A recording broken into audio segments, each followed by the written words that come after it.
प्रणाम। ओम नमः शिवाय। कैसे हैं आप? तो आज हम बात करेंगे इंस्टेबिलिटी के बारे में। किसी व्यक्ति के जीवन में इंस्टेबिलिटी करियर में क्यों आ सकती है, फाइनेंस में क्यों आ सकती है, इसके बारे में हम आज चर्चा करेंगे। उसके पीछे के कारण क्या हो सकते हैं। तो देखिए, आखिर पहला सवाल आता है कि इंस्टेबिलिटी आती ही क्यों है, असल में इसका कारण क्या होता है। तो देखिए, असल में इसका कारण पास्ट लाइफ के कर्माज ही होते हैं। तो पिछले जन्म के कुछ कर्माज ऐसे होते हैं जो इस जन्म में भी व्यक्ति को इंस्टेबिलिटी दे सकते हैं, तो उसे भी पहचानना आवश्यक होता है। दूसरा, तो आखिर जो इंस्टेबिलिटी है उसे देखा कैसे जाना चाहिए, वो कौन से भाव है जो इसके लिए रिस्पॉन्सिबल होते हैं।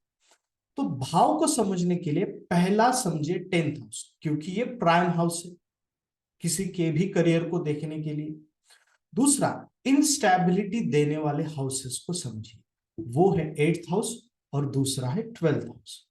तो 10th हाउस से, जो कि करियर का हाउस है, उससे 8th हाउस और 12th हाउस के किस तरीके से कनेक्शन हो रहा है, क्या कॉम्बिनेशंस हो रहा है, उससे हमें पता चलेगा कि इंस्टेबिलिटी किस हद तक आ सकती है इस व्यक्ति के जीवन में। ये तो हो गया हाउसेस का।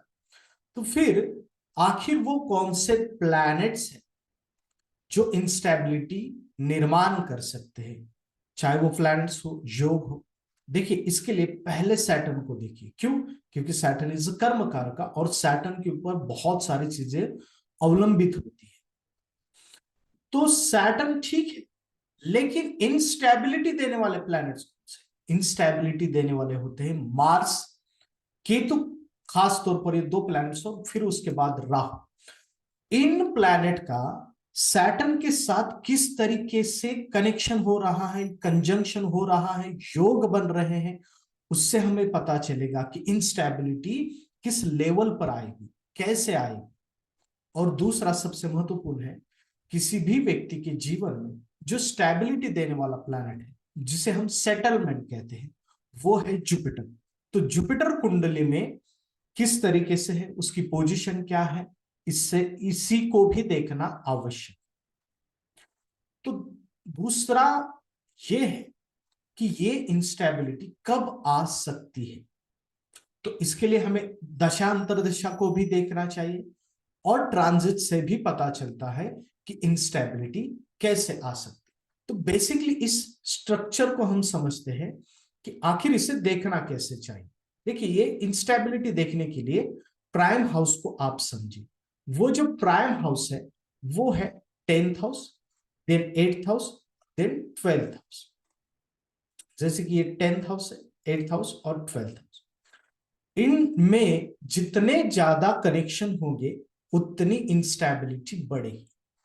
एग्जाम्पल के तौर पर सपोज यहां पर 10th लॉर्ड सैटर्न है और सैटर्न 8th हाउस में है, तो ये इंस्टेबिलिटी ऑन एन एवरेज रहेगी, बहुत ज्यादा नहीं।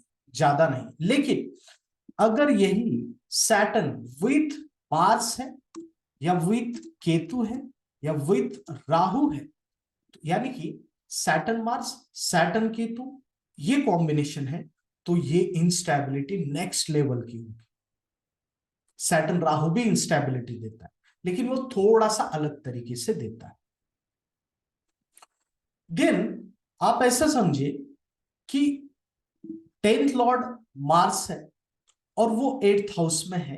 मार्स सैटर्न, मार्स केतु और मार्स राहु के कॉम्बिनेशन में, तो भी इंस्टेबिलिटी करियर में हाई लेवल की रहेगी। बहुत ज्यादा इंस्टेबिलिटी आपको इस व्यक्ति के जीवन में, करियर में देखने को मिलेगी, फाइनेंशियल सिचुएशन में भी मिलेगी। देन नेक्स्ट कॉम्बिनेशन आता है सन का।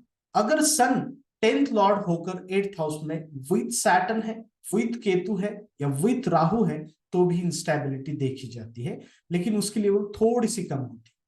देन मून अगर 10th लॉर्ड है और वो 8th हाउस में मून केतु, मून राहु और सैटर्न मून कॉम्बिनेशन में है, तो भी इंस्टेबिलिटी देखी जाती है। सेम कॉम्बिनेशन आप 12th हाउस में समझ सकते हैं। जैसे मैंने 8th हाउस के बारे में बताया, सेम 12th हाउस के बारे में भी यही देखना है, तो इंस्टेबिलिटी होती है।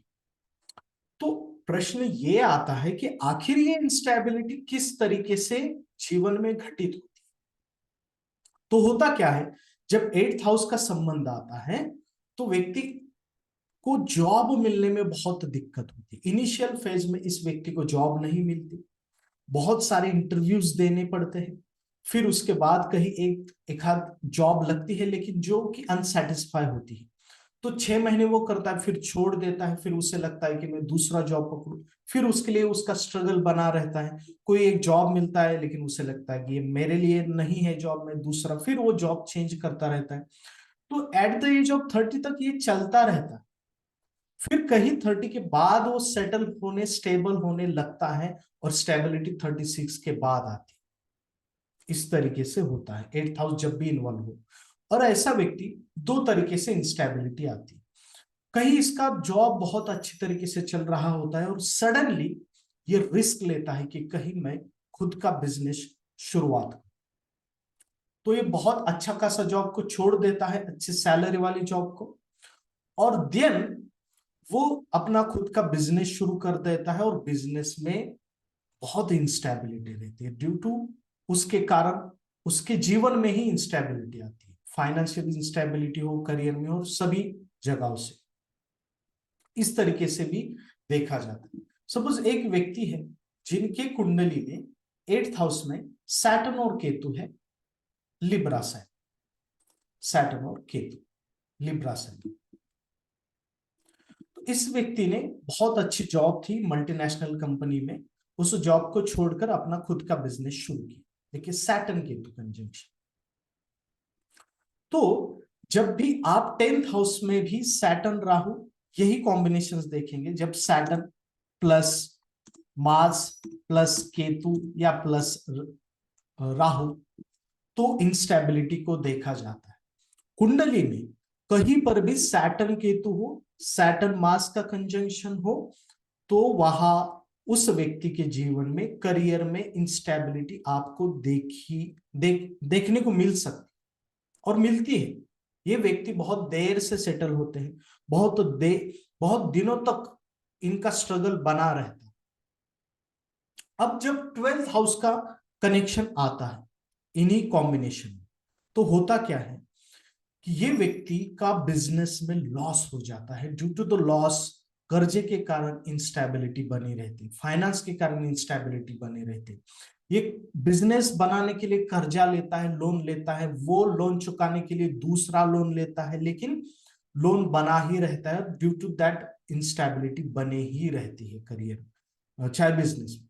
करियर में भी इसी तरीके से होता है कि कहीं ना कहीं तो ये हमेशा वंडरिंग मूवमेंट में रहते हैं। जब तक ये फॉरेन से कनेक्शन नहीं बनता इनका, तब तक एक वंडरर सिचुएशन बनी रहती है। करियर में भी एक जॉब छोड़ना, दूसरा लेना, जॉब के कारण भी लोन होते रहना, करियर में फाइनेंशियल टेंशंस बनी रहना, ये सब चीजें देखी जाती है।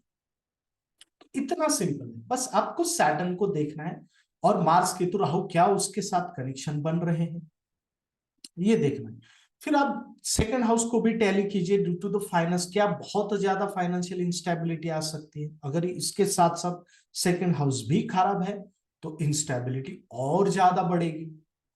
देन जुपिटर को देखिए कि जुपिटर की पोजीशन क्या इसे एटलीस्ट सेव कर रही है। इसके लिए फर्स्ट हाउस में जुपिटर होना चाहिए, 11th हाउस में, नाइन्थ हाउस में है, या सेकंड हाउस में, तो कहीं ना कहीं तो इस इंस्टेबिलिटी से भी व्यक्ति बाहर आता। ओके, तो इस तरीके से इन चीजों को देखना है। अब सवाल आता है कि कब ये इंस्टेबिलिटी निर्माण होती है, दशा अंतरदशा। ओके, तो जब 10th लॉर्ड 8th हाउस में है या 10th लॉर्ड 12th हाउस में है, तो इंस्टेबिलिटी माइनर रह सकती है लेकिन रहेगी। लेकिन 10th Lord Saturn 8th house में विद केतु मार्स के साथ है, और इसमें से सैटर्न के अंतर आई या मार्स के अंतर आई या केतु के अंतर आई या इनकी दशा आरंभ हुई, तो उसी वक्त, उस दौरान उस व्यक्ति के जीवन में इंस्टेबिलिटी रहेगी। ऐसा समझिए कि कुंडली में कहीं पर भी सैटर्न मार्स और सैटर्न की या मार्स की दशा अंतरदशा आई, तो उस दौरान भी इंस्टेबिलिटी रहेगी। देन ट्रांजिट में कैसे देखें, जब भी सैटर्न की मूवमेंट ट्रांजिट में मार्स के ऊपर से हो वो 2-2.5 साल, और केतु के ऊपर से सैटर्न का ट्रांजिट हो वो 2-2.5 साल इंस्टेबिलिटी रहती है करियर में। उस दौरान मूवमेंट्स आते हैं कि व्यक्ति अचानक से जॉब छोड़ता है या रिस्क लेता है, जो कि उसके जीवन में इंस्टेबिलिटी को बूस्ट करता है। सडनली कुछ ऐसे डिसीजंस लेना जो इंस्टेबिलिटी को बहुत बढ़ा दे, ये मार्स और केतु का कारक है। तो बस आप इन चीजों से बहुत अच्छी तरीके से समझ सकते हैं। अब हम प्रैक्टिकल एग्जाम्पल देखेंगे। क्यों? क्योंकि प्रैक्टिकल एग्जाम्पल से इन सभी चीजों को हम अच्छी तरीके से समझ सकते हैं। तो पहला देखिए, ये यहां पर ये एक व्यक्ति की कुंडली है। जैसे कि एक मैं आपको यहां पर कुंडली दिखाना चाहूंगा। ये देखिए, ये व्यक्ति अभी भी बिजनेस कर रहा है, लेकिन कई दिनों से इसका 10 साल से ये बिजनेस। यहां पर देखिए सैटर्न की पोजीशन देखिए, यहां पर पहले 10th हाउस को देखिए। 10th हाउस में मार्स और मून है, जो कि लक्ष्मी योग है, लेकिन मार्स एक्टिवनेस को देता है, ओके, बिजनेस के एबिलिटी को देता है, और बिजनेस करने की एक जो क्षमता होती है, डिसीजन मेकिंग है, वो भी देता है। लेकिन 10th लॉर्ड जुपिटर जो है वो 12th हाउस में। तो हमेशा याद रखिए, जितना 12th हाउस लोडेड होगा, यानी प्लैनेट जितने 12th हाउस में ज्यादा होंगे या 8th हाउस में जितने प्लैनेट ज्यादा होंगे, उतनी इंस्टेबिलिटी इस व्यक्ति के जीवन में रहेगी। तो यहां पर जुपिटर 12th हाउस में विथ मर्क्यूरी, तो ये इंस्टेबिलिटी को दिखाता है due to the financial losses. Then Saturn को देखिए, यहां पर सैटर्न है, सैटर्न के ठीक आगे मार्स है, सैटर्न के ठीक पीछे केतु है, यानी कि सैटर्न पाप कर्तरी में है, जो कि इंस्टेबल यानी कि स्टेबल नहीं करेगा इस व्यक्ति। तो इसके पास पैसा आता है, चीजें होती है, लेकिन अभी भी इंस्टेबल है, अभी भी स्टेबिलिटी नहीं, कभी भी कुछ भी इसके साथ होता ही है। अप एंड डाउन बहुत चलते हैं जीवन में। देन ये और एक कुंडली है, इसको देखिए, इसका 10th लॉर्ड तो अच्छा है, 10th Lord in the 7th house, और वो खुद की राशि में जुपिटर। लेकिन यहां पर देखिए मार्स सैटर्न कंजंक्शन, और इस सैटर्न मार्स कंजंक्शन स्ट्रांग है और 10th हाउस से 8th में है। देन इस मार्स के सैटर्न के ठीक आगे केतु भी है, और यहां पर वीनस जो है वो भी पाप कर्तरी में है, स्ट्रांग। तो ये पूरा जो सिचुएशन है ना, ये करियर में फाइनेंशियल इंस्टेबिलिटी को दिखाता है। दूसरा, second lord moon is in the 8th house, emotionally hurt होना ड्यू टू द इंस्टेबिलिटी। जब भी कुंडली में 10th हाउस या सेकंड लॉर्ड मून होकर 8th हाउस में है, तो ऐसा व्यक्ति इंस्टेबिलिटी की वजह से इमोशनली बहुत हर्ट होता है। अगर सन है तो इस व्यक्ति के सेल्फ ईगो पर, या आप जिसे कहते हैं कि सेल्फ रिस्पेक्ट पर चीजें आती है, कि हर वक्त ऐसी मूवमेंट्स आती है, जैसे कि आप समझिए कि 10th lord 8th house, sun as a 10th lord 8th house में विथ सन केतु कंजंक्शन, या सन राहु कंजंक्शन में हो, या सन सैटर्न कंजंक्शन। तो ऐसे व्यक्ति के सिचुएशंस ऐसे आती है कि कहीं ना कहीं तो इसके सेल्फ ईगो पर आता है, सेल्फ रिस्पेक्ट पर चीजें आती है, इसका ईगो हर्ट होता है, लोग इसके ईगो का हर्ट करते हैं। इस तरीके से आप चीजों को समझ सकते हैं। देन अगर आप देखेंगे इस व्यक्ति की कुंडली को, तो देखिए 10th हाउस इज लोडेड है, यहां पर 10th हाउस अच्छा है, लग्न lord is in the 10th house, Mars Mercury sun. Then 8th house भी लोडेड है, वीनस राहु, और 12th में मून है। अगर आप देखेंगे यहां पर सैटर्न की कंजंक्शन, वो भी क्लोज कंजंक्शन, इंस्टेबिलिटी अभी भी है इस व्यक्ति के जीवन में, और जुपिटर डेबिलेटेड है। तो कहीं ना कहीं तो इस इंस्टेबिलिटी को प्रोटेक्ट करने के लिए कोई चीज नहीं है, क्योंकि जुपिटर 5th हाउस में डेबिलेटेड है और वीनस 8th हाउस में। वीनस पूरा सभी मेलिफिक प्लैनेट से घिरा हुआ है, राहु के साथ है, फिर उसके आगे केतु सैटर्न है, जिस कारण अभी भी इंस्टेबिलिटी है। देन एक राज ठाकरे जो पॉलिटिशियन है, उनकी अगर आप कुंडली देखेंगे तो देखिए लग्न लॉर्ड 8th हाउस में, 10th लॉर्ड सन 8th हाउस में, देन सैटर्न राहु एक साथ है। तो इनकी बहुत 2012 तक 13 तक बहुत तेजी से चल रहे थे, लेकिन जब सैटर्न की दशा आरंभ हुई तब से इंस्टेबल ही है इनका करियर, इनका politics. Why? Saturn Rahu, 10th lord is in the 8th house, sun, instability. तो पॉलिटिशियन होने के बाद, बड़े पॉलिटिशियन होने के बाद भी अभी भी करियर इनस्टेबल है, खासतौर पर पॉलिटिकल करियर। तो समझ में, बस इन चीजों को आपको देखना, अगर सही तरीके से आप जान सके तो बहुत अच्छे तरीके से समझ जाओगे कि किस लेवल पर आ सकती है इंस्टेबिलिटी। तो आज के लिए बस इतना ही, फिर मिलते हैं नेक्स्ट वीडियो में। प्रणाम, ओम नमः शिवाय।